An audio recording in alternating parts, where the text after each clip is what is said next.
Ohio is about to open the floodgates for who gets the COVID-19 vaccine.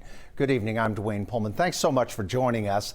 Starting tomorrow, anyone 16 and older in Ohio will be able to get vaccinated against COVID. The state says it's ready with enough supplies to meet this big ramp up in demand.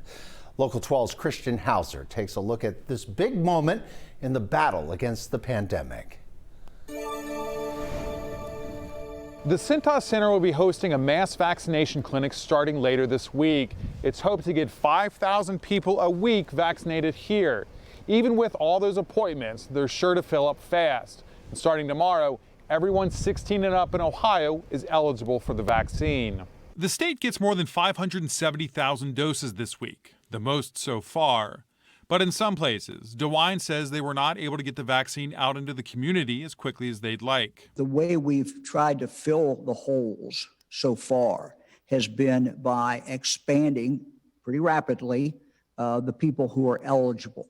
And that has pretty much filled these holes. So we've not had too many situations where doses are just sitting there for very long. Ohio is averaging just under 147 cases per 100,000 people.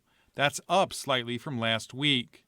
DeWine says he will lift all health orders when the state reaches a point of 50 new cases per 100,000 people. Some of those health orders could be lifted by the state legislature. The Republican-controlled Senate and House voted to override the governor's veto of Senate Bill 22. The bill gives legislators the option to end health orders and states of emergencies. It takes effect in about 3 months. DeWine was asked about filing a legal challenge to the bill. I don't know. My opinion about the constitutionality of the bill has not changed. Whether we file something, somebody else does at some point, I don't know at this point. DeWine says more than 40% of those 40 and older have received at least one shot. And more than 60% of those 60 and older have had at least one dose. The Cintas Center isn't the only mass vaccination site opening in our area this coming week. The Wilmington Air Park will also host a vaccine clinic. It's expected to run for about 2 months. It should be able to handle about 3,000 to 5,000 people a week.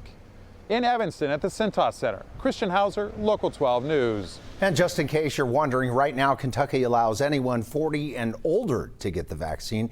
Anyone 16 and older with underlying conditions can get vaccinated as well. Also allowed essential workers and anyone 60 and older. Indiana has allowed vaccinations for those 40 and older since last week.